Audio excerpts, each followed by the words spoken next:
23,043 pengundi bakal tunai tanggungjawab besok.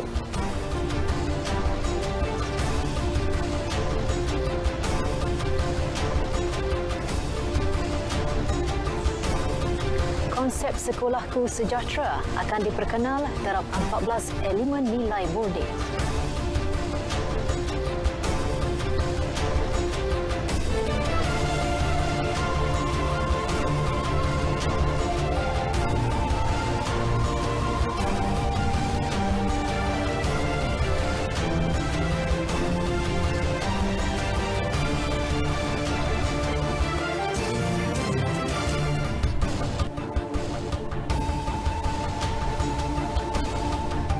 Assalamualaikum dan selamat petang. Anda bersama saya Nur Zamri. Berita wilayah hari ini akan melintas langsung dari Sarawak, Sabah dan Johor. Antara tumpuan persediaan undi awal PRU Dun Sarawak, pembinaan loji rawatan air di Lahad Datu dan penghargaan Polis Johor kepada pengamal media. Terus setia bersama berita wilayah.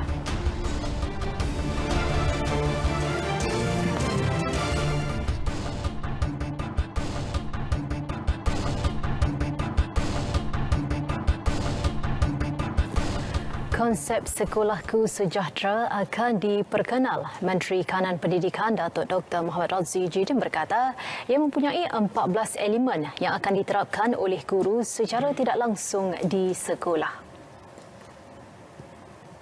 Kerana kita mahu penerapan elemen nilai-nilai murni ini dibuat secara natural, dibuat secara alami, di mana sebagai contoh saya sebut tadi bahawa rasional.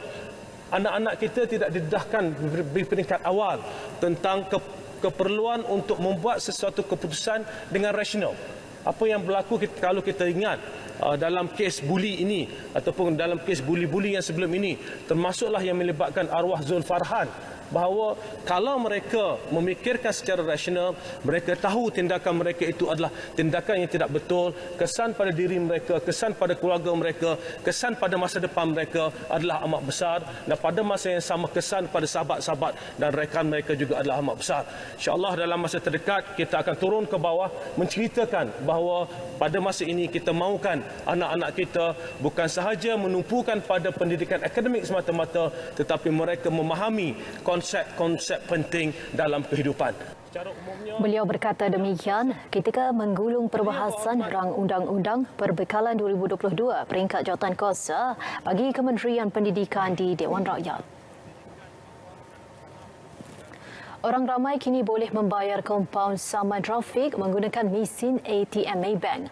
Mereka juga boleh membayar saman itu di Pejabat Pos, Ibu Pejabat Polis Kontijen IPK dan Ibu Pejabat Polis Daerah IPD seluruh negara dengan tawaran diskaun sehingga 80% selain melalui portal dan aplikasi mudah alih My Bayar Saman. Ketua Jabatan Siasatan dan Penguatkuasaan Trafik JSPT Kuala Lumpur, Assistant Commissioner Sarifuddin Muhammad Salih berkata, pembayaran saman bagaimanapun tidak boleh dilakukan menerusi sistem dalam talian Maybank. Semalam, Ketua Polis Negara Tan Sri Akril Sani Abdullah Sani mengumumkan tempoh diskaun untuk bayaran kompaun saman trafik yang dijadualkan berakhir tengah malam tadi dilanjutkan hingga 31 Disember ini.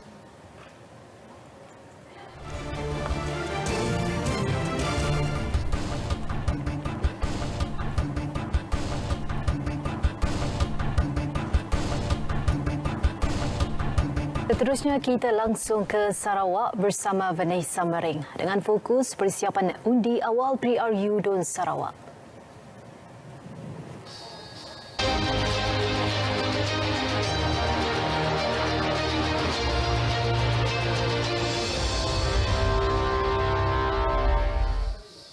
Salam sejahtera dan salam hormat. Hari pengundian awal pilihan raya umum Dewan Undangan Negeri PRU Dun Sarawak yang diadakan esok bakal melibatkan seramai 23,043 pengundi. Menerusinya 10,458 pengundi adalah anggota polis dan pasukan gerakan am serta pasangan. Manakala selebihnya membabitkan anggota dan pegawai Angkatan Tentera Malaysia. Menurut Timbalan Pesuruhjaya Polis Sarawak DCP Datuk Manca Atta memaklumkan seramai 10,458 orang polis dan pasukan gerakan UMM PGA serta pasangan di Sarawak akan mengundi awal esok. Mereka akan mengundi di 85 pusat mengundi awal dengan 111 saluran akan disediakan bagi melancarkan proses pengundian awal berkenaan. Pusat mengundi awal terdiri daripada Dewan Ibu Pejabat Polis Kontingen IPK dan Ibu Pejabat Polis Daerah IPD serta rumah-rumah persatuan keluarga polis di IPD atau Perkeb, pusat sumber, bilik rekreasi, bilik mesyuarat dan sekolah akan dibuka mulai pukul 7.30 pagi hingga 5 petang. DCP Datuk Manca turut menjelaskan bagi pilihan raya umum Dewan Undangan Negeri Sarawak ke-12, terdapat 1,200 permohonan undi pos bagi polis Diraja Malaysia dan daripada jumlah tersebut sebanyak 705 permohonan telah diluluskan oleh Suruhanjaya Pilihan Raya. Manakala 492 permohonan tidak diluluskan dan mereka akan hadir untuk undi awal esok. DCP Datuk Manca menambah seramai 5,522 orang petugas polis akan bertugas di setiap lokasi mengundi awal bagi memastikan keselamatan dan pelancaran perjalanan hari mengundi awal. Timbalan Pesuruhjaya Polis itu menyatakan demikian dalam satu kenyataan media di Kuching. Perbanyakkan aktiviti mengikut cita rasa belia tempatan pada masa yang sama bantu mereka yang ingin melibatkan diri dalam perniagaan. Itu harapan yang disuarakan golongan muda di Seri Aman. Malah penampilan lebih ramai calon-calon muda pada PRU Dun Sarawak kali ini secara tidak langsung boleh membawa suara belia ke peringkat tertinggi. Benda yang adalah memang bagus untuk membangun, untuk belia terutamanya di Sarawak sebab kebanyakan yang kini itu yang berada dalam megang jawatan sebagai menteri ataupun YB di tempat masing-masing cuma dah yang meningkat usia dan berumur. Boleh ada program pemotoran kah ataupun ada mula pertandingan ikan laga juga nak. Haraplah siapa-siapa calon yang terpilih tu nak mula program tu pakai gembak belia sidak yang ikut program-program yang bagus lah. Apa yang kami mahu adalah memberi lebih banyak peluang kepada golongan belia terutamanya dalam pekerjaan. Kebanyakan golongan muda tu sidaknya susah nak dapat modal. Munsik daripada keluarga, siapa lagi sidak yang menolong nak of course kita minta daripada kerajaan. Yeah. Cadangan penubuhan syarikat telekomunikasi Sarawak adalah inisiatif yang baik ke arah memacu Sarawak sebagai kuasa ekonomi digital. Pengurus Besar Lembaga Multimedia Sarawak SMA Dr. Zaidi Razak berkata, dengan penubuhan entiti telekomunikasi tersebut, ia membolehkan Sarawak mentransformasi kehidupan rakyat kepada ekonomi yang lebih maju. Jelas Dr. Zaidi dengan memiliki syarikat telekomunikasi sendiri, ia membolehkan Sarawak memiliki autonomi sendiri yang merupakan alat paling penting untuk memanfaatkan potensi Sarawak dalam semua bidang ekonomi. Ia termasuk pembangunan bakat dan penyediaan perkhidmatan 5G serta mempunyai kelebihan pusat data bagi pusat data utama. Menerusi kenyataan media, pengurus besar SMA itu mengambil contoh penggunaan SP Global yang kini banyak digunakan oleh penduduk Sarawak dalam perbelanjaan harian dan perkhidmatan itu yang kini mempunyai 60,000 pengguna. Usahawan wanita di Sarawak perlu giat meneroka dan celik teknologi digital, memandangkan ia keperluan penting dalam bidang perniagaan susulan pandemik COVID-19. Usahawan wanita itu tempatan dalam bidang fashion Dr. Sharifah Suzana Wan Syukran berpendapat tujuannya memastikan kelangsungan perniagaan pasca pandemik selain keberkesanan teknologi digital pada masa kini. Ini termasuk menerusi penggunaan media sosial seperti Facebook dan Instagram. Banyak agensi kerajaan sekarang yang terlibat secara langsung di dalam mempertingkatkan prestasi wanita di dalam bidang perniagaan, mengadakan pelbagai program-program dan sekarang ini banyak program-program yang menjurus ke arah teknologi digital. Dr. Sharifah berkata demikian pada program Randau di TV1. Beliau turut menggesa usahawan wanita yang belum mendaftarkan perniagaan mereka untuk segera berbuat demikian. Ini bagi membolehkan mereka layak menikmati bantuan daripada kerajaan, khususnya kepada peniaga yang terkesan akibat pandemik COVID-19. Berkempen secara bersemuka bukan untuk meraih simpati undi, namun yang lebih utama untuk mengenal pasti secara terus masalah yang dihadapi oleh penduduk, terutama yang tinggal di kawasan pedalaman. Calon N79 Bukit Kota Datuk Dr. Abdul Rahman Ismail dalam kempen bersemuka di Kampung Mengatai dan Kampung Ulak Limbang sedar keperluan penduduk. Sebuah dewan masyarakat akan dibina selain menaik taraf kemudahan jalan raya utama mahupun jalan kampung di Kampung Mengatai. Manakala bagi Kampung Ulak, kemudahan infrastruktur di kampung tersebut akan ditambah. Beliau berdepan tentangan 4 penjuru dari Parti Sarawak Bersatu, Parti Bumi Kenyalang dan juga calon bebas. Calon GPS Takan Datuk Hamzah Ibrahim semasa mendekati pengundi menegaskan beliau akan merangka pelan sesuai bagi menyelesaikan kesesakan di Jalan Semarahan berhampiran kawasan Setakan jika diberi mandat. Katanya kawasan yang didiami hampir 30,000 penduduk itu memerlukan pembangunan prasarana yang strategik dan bukan dibuat secara terburu-buru. Pekan Batu Kawah kini berwajah baru menerusi pelbagai projek yang giat dilaksanakan. Antaranya projek tebingan Sungai Batu Kawah yang diyakini bakal menjadi lokasi pilihan pelancong yang akan berkunjung di Kuching. Ikuti laporan yang disediakan wartawan Eric Christopher.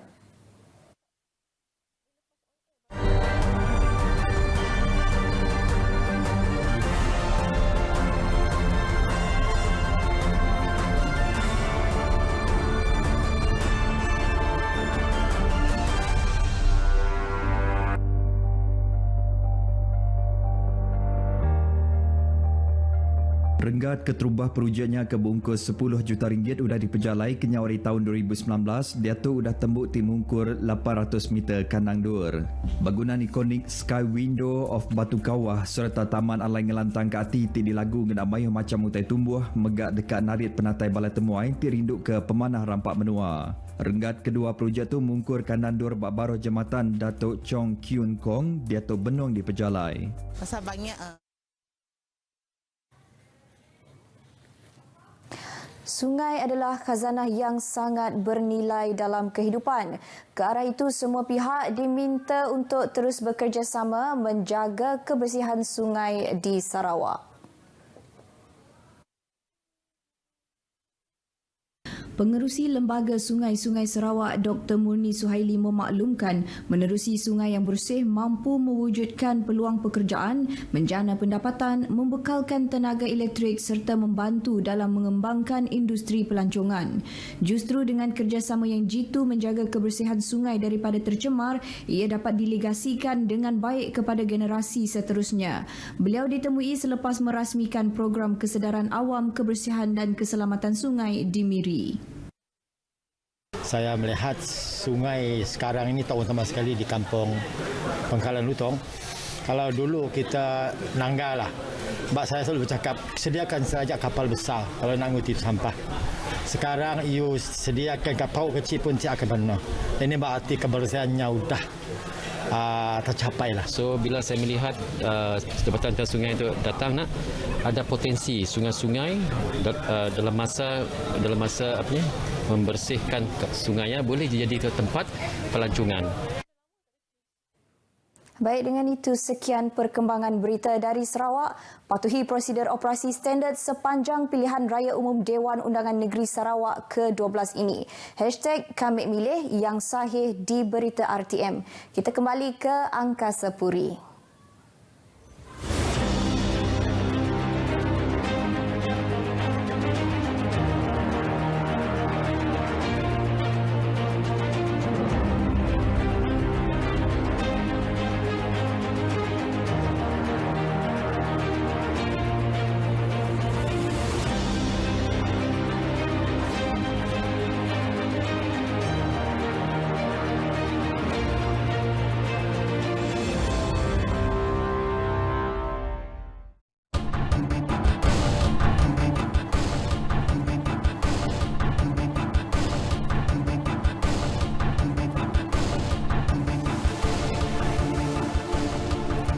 Sebanyak 65,189 permohonan bantuan khas COVID-19 diterima setakat 6 Disember lalu dengan 22,336 permohonan diluluskan melibatkan bantuan sebanyak 28.6 juta ringgit. Timbalan Menteri di Jabatan Perdana Menteri Tugas-Tugas Khas Datuk Mastura Mahmad Yazid berkata, bagi bantuan khas pengurusan kematian COVID-19 pula, daripada 24,305 permohonan diterima, sebanyak 11,816 permohonan diluluskan melibatkan bantuan sebanyak 59.08 juta ringgit. Tiada peruntukan khusus pada 2022 daripada kerajaan bagi bantuan ini kerana ia menggunakan tabung COVID-19 NADMA yang menerima sumbangan daripada orang ramai, entiti korporat, institusi diraja dan anggota pentadbiran. Sehingga kini kerajaan telah memberi sumbangan awal berjumlah 61 juta dan sekiranya berlaku gelombang seterusnya, kerajaan akan menambah dana bagi menampung keperluan sekiranya baki tabung COVID-19 NADMA tidak lagi mencukupi untuk membuat bayaran. Datuk Mastura berkata, jika terdapat permohonan bantuan dalam kawasan ahli parlimen yang masih belum didaftar, mereka disarankan mengemukakan permohonan itu terus kepada beliau. Seramai 260 penguatkuasa Kementerian Perdagangan Dalam Negeri dan Hal Ehwal Pengguna KPDN HDB Selangor digerakkan bagi menjalankan pemeriksaan pematuhan pelaksanaan skim harga maksimum keluarga Malaysia. Esko Pengguna dan Industri Halal Selangor Muhammad Sawawi Ahmad Bukhni berkata, pemantauan harga terus ditingkatkan melalui pegawai pemantau harga yang menjalankan pemantauan harga barangan keperluan asas di negeri ini. Dan tujuan program ini adalah program turun padang dan memantau secara dekat pematuhan peniaga terhadap penguatkuasaan skim ini. Pada masa yang sama dapat mendekati pengguna serta mendapatkan maklum balas daripada pengguna dan pengunjung yang datang ke pasar ini. Tarikh kuatkuasa untuk program ini bermula 7 hingga 31 Disember 2021 iaitu selama 21 hari. Terdapat 12 jenis barangan iaitu ayam, telur ayam dan beberapa jenis sayuran yang telah ditentukan harga kawalan di bawah pelaksanaan skim ini. Sehingga 12 Disember lalu, sejumlah 652 permis diperiksa termasuk 643 permis runcit dan 9 permis burung. Hasil pemeriksaan mendapati peniaga di Selangor memberi kerjasama dan berada pada tahap pematuhan yang baik serta tiada sebarang tindakan kes dikenakan terhadap mana-mana peniaga sepanjang pelaksanaan skim ini. Beliau berkata demikian selepas turun padang memantau pematuhan peniaga bagi skim harga maksimum keluarga Malaysia di Pasar Pelabuhan Kelang. Baik, seterusnya kita ikuti perkembangan cuaca bersama Pegawai Meteorologi Syazwani Yahya. Silakan. Assalamualaikum dan salam sejahtera. Baiklah, berdasarkan paparan imej gema radar terkini, hujan di 1-2 tempat kini sedang berlaku melibatkan hampir ke semua negeri di semenanjung Malaysia. Namun demikian, keadaan ini dijangkakan akan beransur reda tidak lama lagi. Namun demikian, hujan yang kini sedang berlaku di negeri Terengganu serta pesisiran negeri Pahang dan juga negeri Johor dijangkakan akan berterusan dalam jangka masa yang agak lama.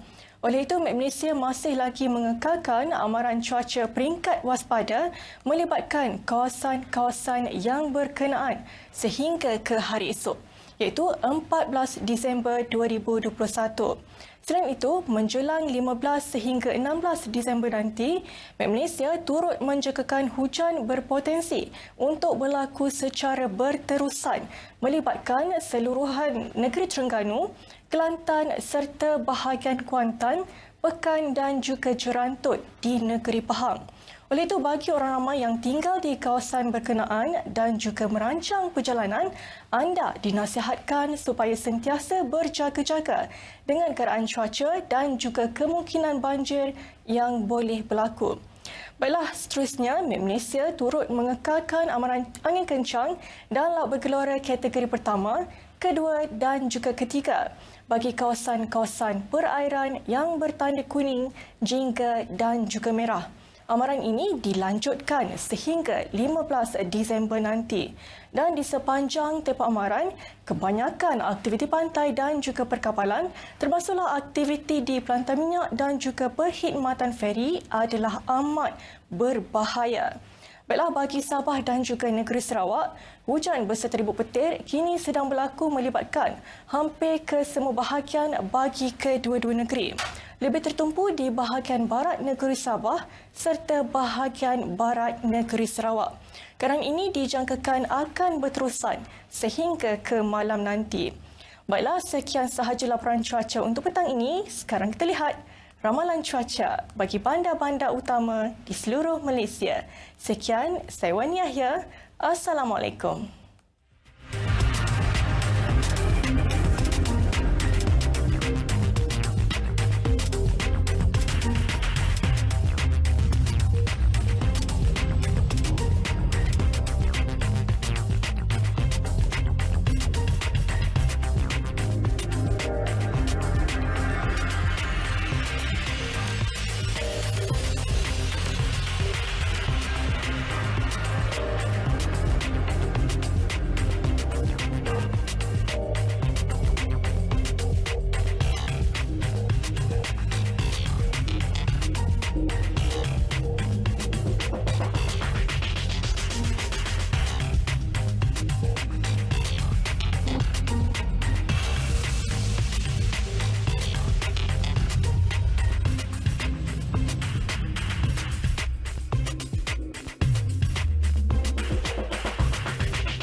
Tumpuan negeri di bawah payu ada laporan mengenai pembinaan loji rawatan air di Lahad Datu. Terus bersama Rita Aloysius Malik di Kota Kinabalu. Rita, silakan. Benar Nurul, lebih 4,000 penduduk di 6 kampung sekitar penempatan rancangan Felda di Lahad Datu akan menikmati bekalan air bersih apabila siapnya projek pembinaan loji rawatan air Tanjung Labian. Penyerahan projek loji rawatan air Tanjung Labian Lahad Datu itu disempurnakan oleh Ketua Menteri Datuk Seri Panglima Haji Jinor di Menara Kinabalu. Projek yang menelan belanja 18.3 juta ringgit diyakini dapat menyelesaikan masalah bekalan air yang dihadapi oleh penduduk kawasan berkenaan. Antara kampung yang mendapat manfaat ialah Kampung Tanjung Labian, Tanjung Batu, Tinagian, Lok Buani, Lok Sambuang dan Kampung Bahagia. Sistem rawatan air di loji itu menggunakan sistem aquapack yang mampu menyediakan bekalan air terawat sehingga 4 juta liter air bersih sehari. Dalam majlis sama, Dato' Haji turut menyaksikan majlis penyerahan surat projek naik taraf Jalan Raya Berungis Tuaran.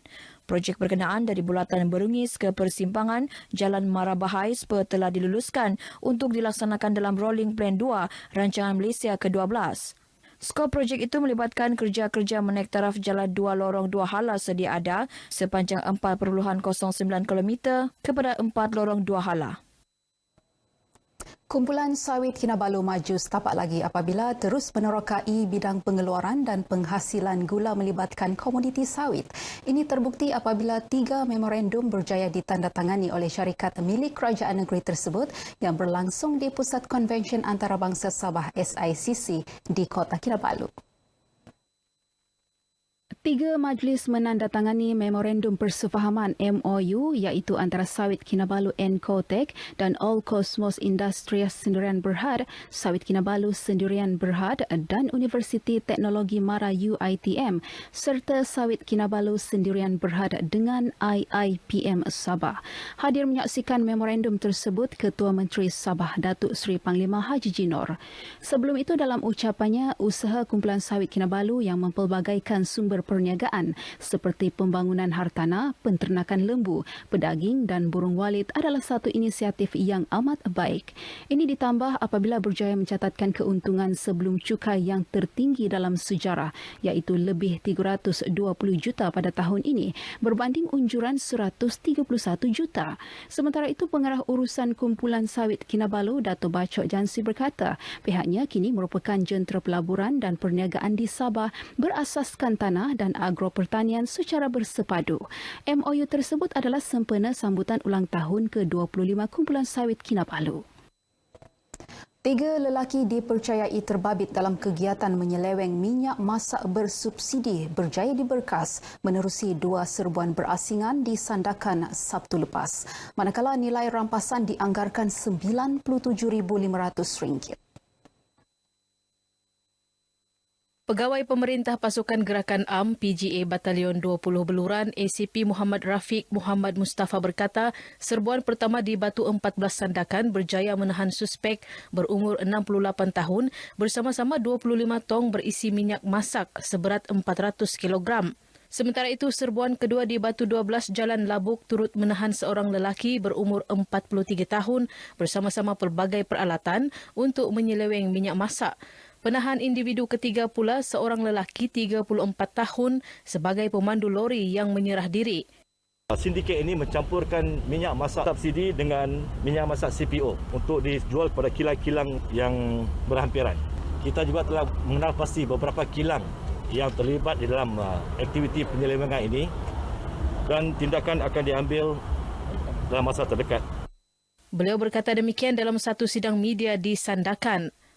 Kabinet SP Sandakan akan membuka siasatan di bawah Seksyen 21 dibaca di bawah Peraturan 31 Perintah Kawalan Bekalan 1974 untuk menyiasat kepada semua pihak yang terlibat dan mempunyai kes tersebutlah.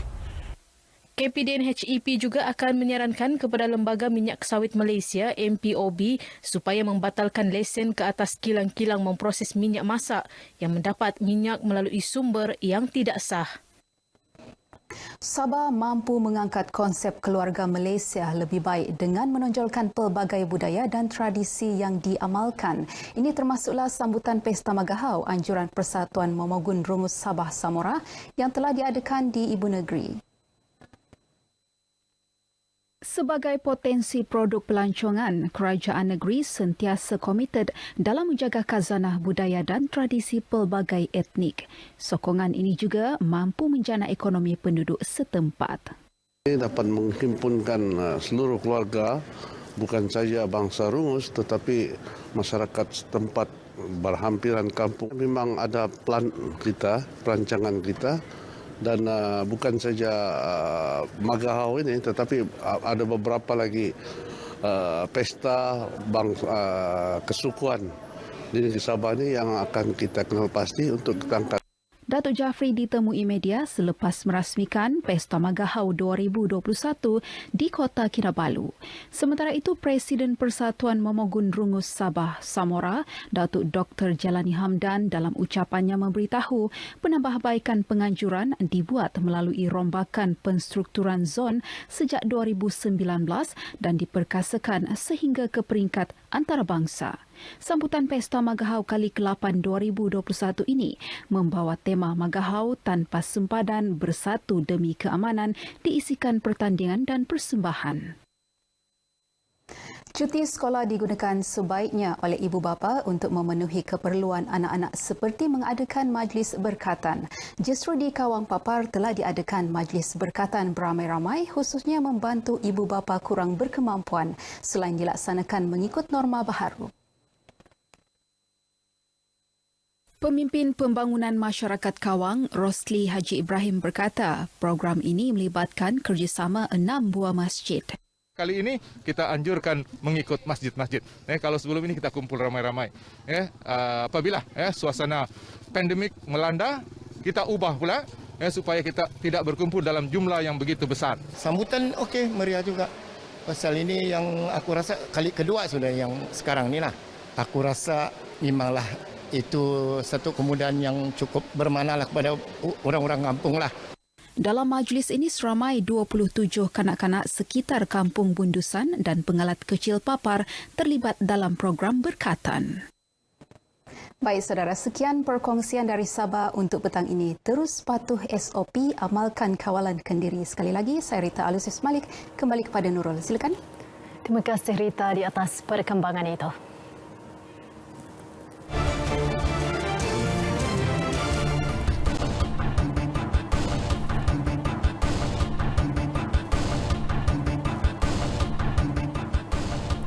Lintas langsung dari Johor membawakan usaha lakukan Eco World untuk memeriahkan sambutan Hari Natal serta penghargaan Polis Johor kepada pengamal media dan orang awam. Untuk itu kita bersama Nur Akila Arba'in. Silakan Akila. Baik, terima kasih Nurul. Bagi menyemarakkan semangat Hari Natal dalam kalangan masyarakat di Johor, Eco Galleria Iskandar Puteri menganjurkan acara sambutan Christmas dan Tahun Baru bermula 3 Disember sehingga 2 Januari 2022. Antara tarikan pokok Christmas setinggi 60 kaki serta taman salji musim panas pertama di Malaysia.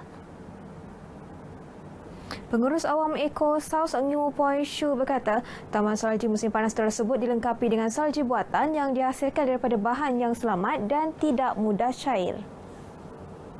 Pertama yang taman salji musim panas yang pertama di Malaysia yang dibawa khas untuk anda dari Taiwan. Kanak-kanak boleh berseronok dengan gelongsong salji setinggi 20 kaki dan gelanggang luncur. Tarikan lain termasuk bazar Christmas bertemakan London Arcade Street dan 15,000 bunga ros LED yang berinspirasikan Garden of Light dari Korea. Pameran mampu memuatkan 4,000 pengunjung pada satu masa mengikut SOP COVID-19. Kawasan air hitam Batu Pahat sememangnya sinonim dengan produk tembikar yang dihasilkan penduduk setempat. Namun, situasi COVID-19 ketika ini sedikit sebanyak memberi kesan terhadap pendapatan peniaga tembikar. Tinjauan kru RTM di kawasan tersebut mendapati perniagaan tembikar kembali pulih selepas kebenaran rentas negeri yang diumumkan kerajaan Oktober lalu. Namun, situasi peningkatan harga barangan ketika ini memaksa para peniaga meningkatkan harga produk mereka yang secara tidak langsung memberi kesan kepada perniagaan mereka. Sini niaga sekarang kan memang susah sikit, barang semua naik. Habiskan kita orang nak niaga kan, barang datang naik kita mesti ikut naik. Kalau tak ada macam mana? Pun tak boleh hidup kan. Sekarang ada customer sikit, okeylah. Boleh beli barang sikit tapi barang semua naik harga. Kan susah. Boleh lah. Tapi tak macam dulu lah. Dulu memang banyak. Sekarang sikit-sikit okey, cari makan boleh. Nak macam untung banyak tak ada. Itulah. Peniaga berharap isu kenaikan harga barangan dapat ditangani bagi membolehkan pelanggan membeli produk mereka pada harga biasa sekaligus memulihkan perniagaan. Bagai aur dengan tebing, itulah peribahasa yang boleh menggambarkan kerjasama pihak media dengan Polis Diraja Malaysia PDRM dalam bersama menjaga ketenteraman awam. Sebagai tanda penghargaan, Ketua Polis Johor menyampaikan sijil kepada 10 pengamal media di Johor semasa perimpunan bulanan PDRM Kontijen Negeri semalam. Anugerah turut disampaikan kepada 9 orang awam, 21 pegawai kanan polis, 18 pegawai rendah polis serta 2 pegawai awam.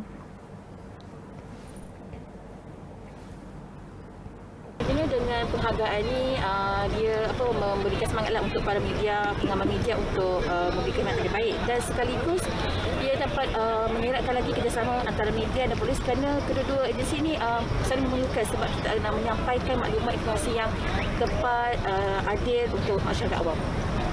Pada pandangan saya, pemberian sijil ini adalah satu penghargaan daripada PDRM sendiri kepada wartawan dan media tempatan sebab bagi menghargai jasa memberikan hebahan dan menyampaikan maklumat mengenai kejayaan yang dilakukan oleh Polis Johor. Jadi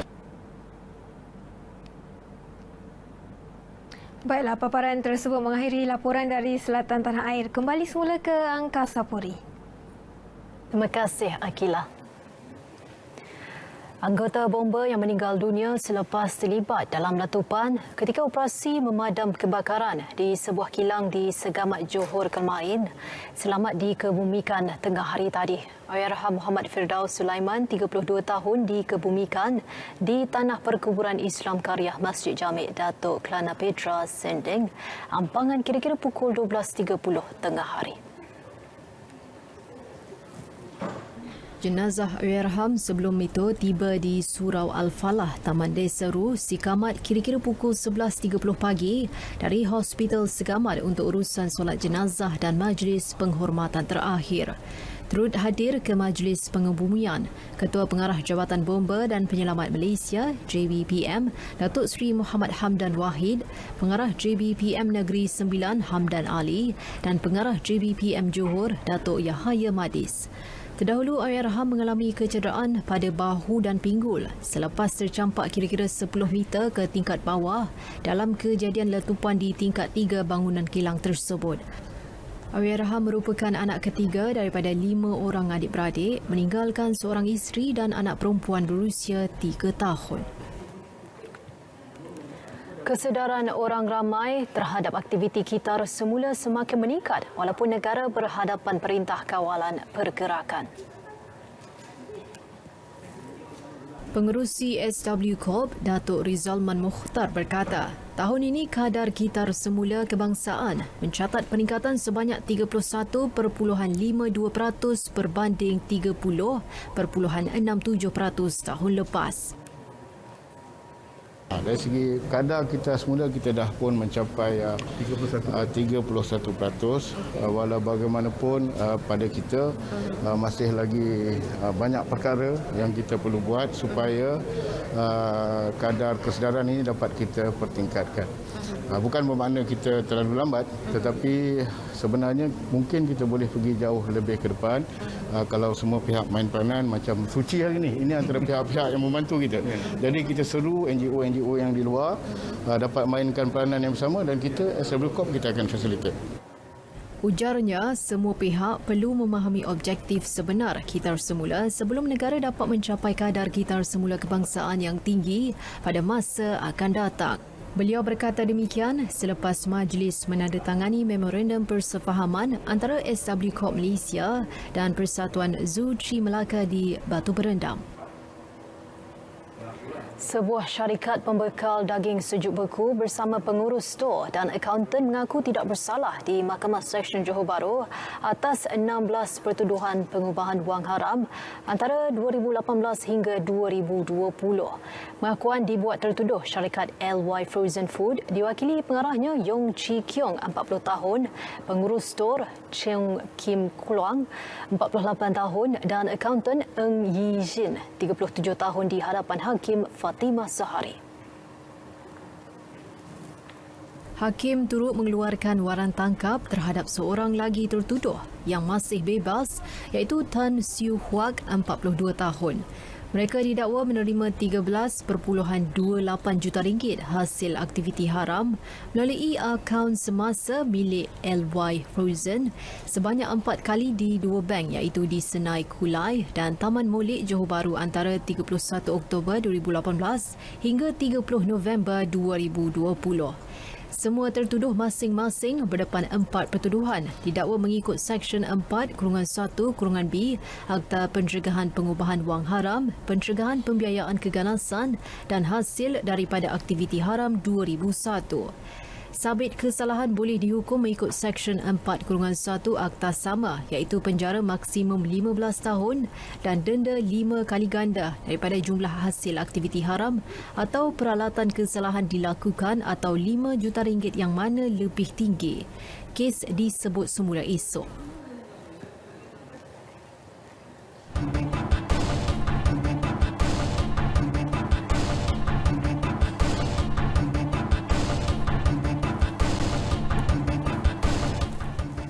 Sebanyak RM7,417,030 bayaran kompaun berjaya dikutip polis Kedah dalam tempoh 4 hari sepanjang penawaran diskaun bersempena program 100 Hari Aspirasi Keluarga Malaysia.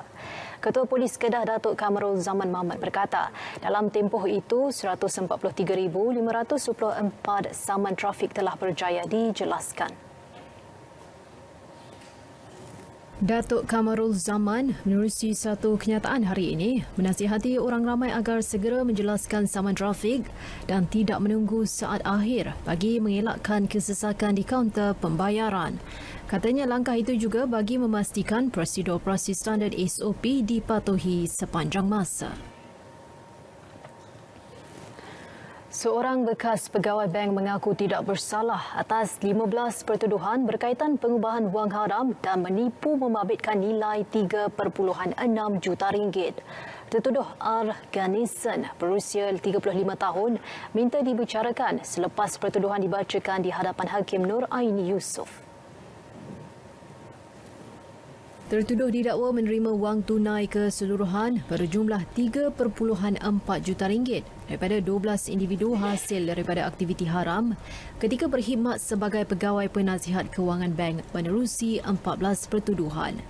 Dia didakwa melakukan semua kesalahan itu di Malayan Banking Berhad Cawangan Taman Indra Wasih Perai antara 22 Ogos 2017 hingga 7 Oktober 2019. Tertuduh didakwa melakukan kesalahan mengikut Seksyen 4-1-B Akta Pencegahan Pengubahan Wang Haram, Pencegahan Pembiayaan Keganasan dan Hasil daripada Aktiviti Haram 2001, Akta 613. Hakim membenarkan tertuduh diikat jamin RM140,000 dengan seorang penjamin. Mahkamah menetapkan 17 Januari depan sebagai tarikh sebutan semula kes. Operasi bas elektrik di lingkaran jejak warisan Taiping dijangka bermula awal tahun depan. Esko Kesihatan Sains, Alam Sekitar dan Teknologi Hijau Negeri Muhammad Akmal Kamarudin berkata, Majlis Perbandaran Taiping MPT kini di peringkat akhir untuk memulakan operasi kemudahan berkenaan. Muhammad Akmal memberitahu infrastruktur laluan jejak warisan telah siap termasuk pembinaan perhentian bas dan pusat mengecas bas.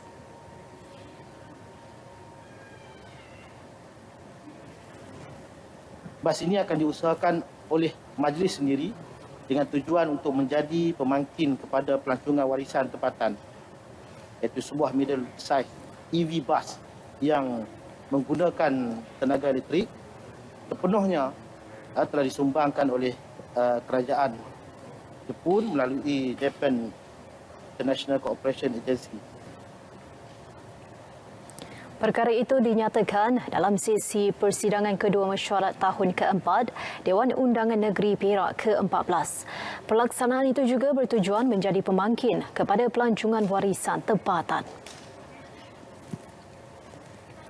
23 buah sekolah menyertai pertandingan kitar semula sekolah-sekolah perkis peringkat negeri Perlis tahun ini. Pertandingan masuk tahun ke-8 ini melibatkan 9 buah sekolah menengah dan 14 sekolah rendah. Menurut Esko Perumahan dan Kerajaan Tempatan Negeri Azizan Sulaiman, pertandingan bertujuan meningkatkan kesedaran warga sekolah serta masyarakat untuk membudayakan amalan kebersihan dan 3R demi kelestarian alam sekitar. Pertandingan terbahagi kepada kategori utama bagi sekolah rendah dan menengah serta kategori khas iaitu kutipan tertinggi, pengumpulan aluminium, pengumpulan plastik, kotak minuman dan barangan buangan elektronik, kategori pembudayaan amalan 3R dan anugerah hero 3R. Pertandingan ini merupakan kerjasama di antara Estadokop Malaysia dengan Kementerian Pendidikan Malaysia ataupun KPM dan turut dilaksanakan oleh 7 buah negeri yang menerima pakai Akta 672. Syarikat Fraser and Neff Holdings yang berhad ataupun FNN merupakan penaja utama bagi pelaksanaan perkis dan mendapat sokongan daripada Syarikat Konsesi Environment Idaman yang berhad. Beliau ditemui media pada majlis penyampaian hadiah pertandingan kitar semula sekolah-sekolah sempena Hari Kitar Semula Kebangsaan peringkat negeri di Kangar. Ini merupakan satu kejayaan atau yang manis bagi SMK Sihat Happy di penghujung tahun ini. Dan kemenangan ini sebenarnya sebenarnya merupakan kemenangan kepada semua warga sekolah sebab semuanya adalah hasil kerja daripada warga sekolah. Saya berharap agar banyak sekolah lagi mengambil bahagian. Maksudnya kalau pertandingan tu memang sengitlah untuk memilih pemenang. Ya, tu harapan saya lah, semua sekolah ambil bahagian. Kami pun bukan kita je nak menang kan.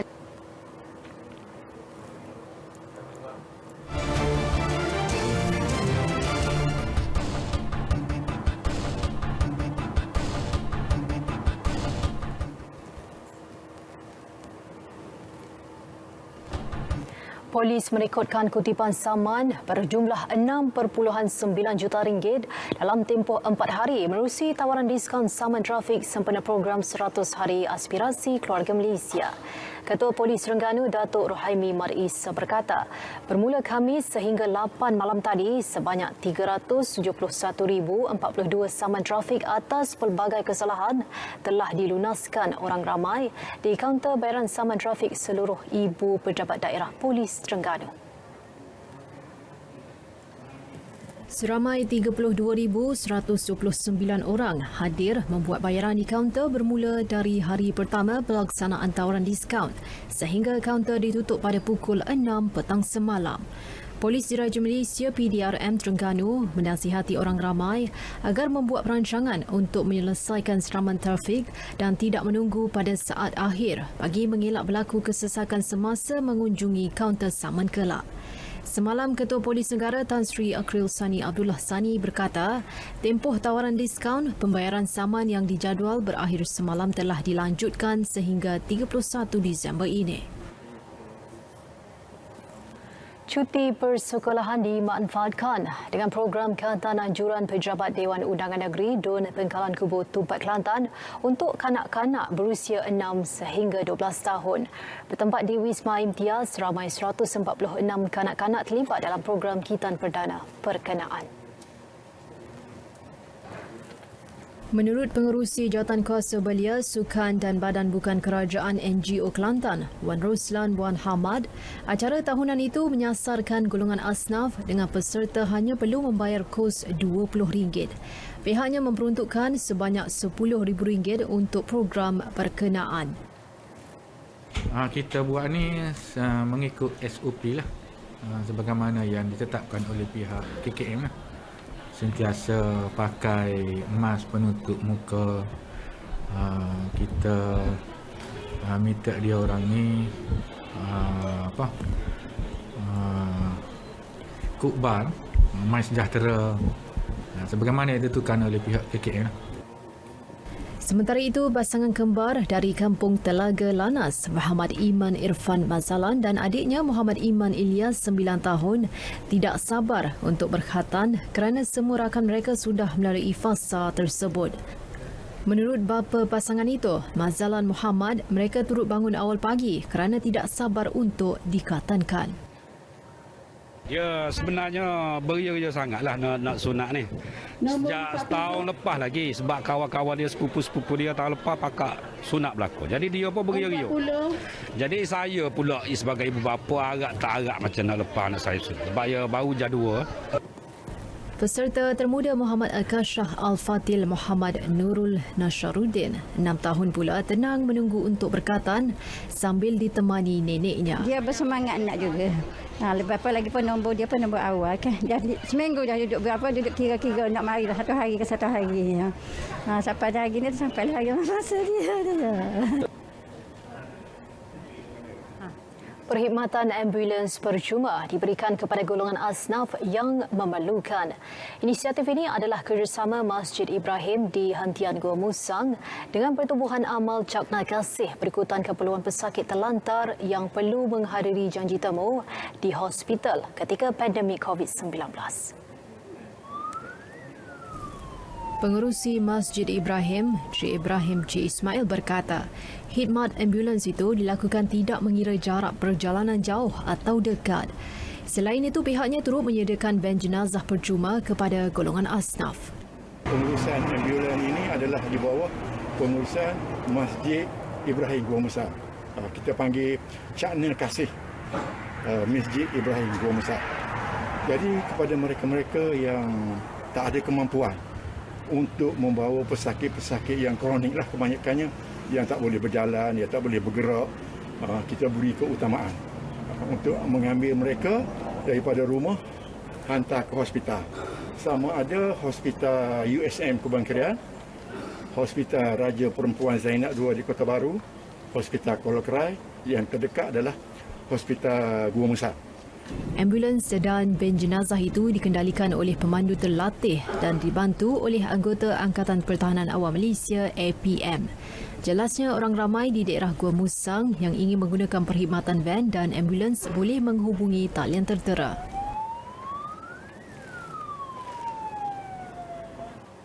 Perbadanan Usahawan Nasional Berhad PUNB akan meluluskan pinjaman bawah RM200,000 dalam tempoh 2 minggu berbanding lebih sebulan sebelum ini.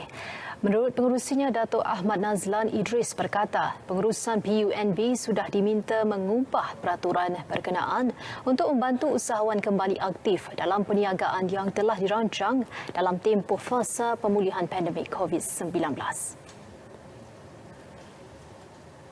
Saya melihat bahawa perkara yang boleh ditambah baik. Usaha PUNB selama 30 tahun dah cukup baik, tapi ada ruang untuk kita tambah baik supaya PUNB ini benar-benar memberi kesan kepada usahawan Bumi Putra seluruh negara. Tidak tertumpu di Lembah Kelang dan juga Selangor, tapi ke seluruh negara, meliputi Sabah, Sarawak. Ahmad Nazlan ditemui selepas merasmikan program Kelatan Perdana B40 Parlimen Jerantut. Katanya bagi pinjaman yang melebihi RM200,000 hingga RM10 juta, pengurusan PUNB perlu mengambil sedikit masa bagi mengkaji dengan teliti sebelum diluluskan. Ahmad Nazlan yang juga ahli Parlimen Jelantut menambah PUNB telah memperuntukkan RM3 juta untuk menaik taraf sistem talian internet di ibu pejabat PUNB dan semua cawangan di seluruh negara bagi kemudahan usahawan membuat permohonan pinjaman.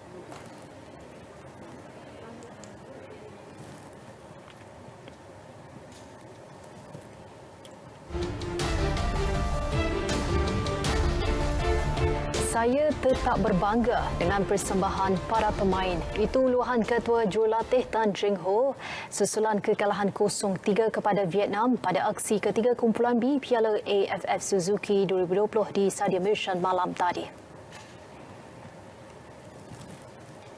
Of course, I have to be congratulate to the boys. So a big compliment. I'm very happy with them. The way they work very hard to get a result tonight. But unfortunately, sometimes in football, you need to be very focused in every second in the transition, every moment in you go attack and defending.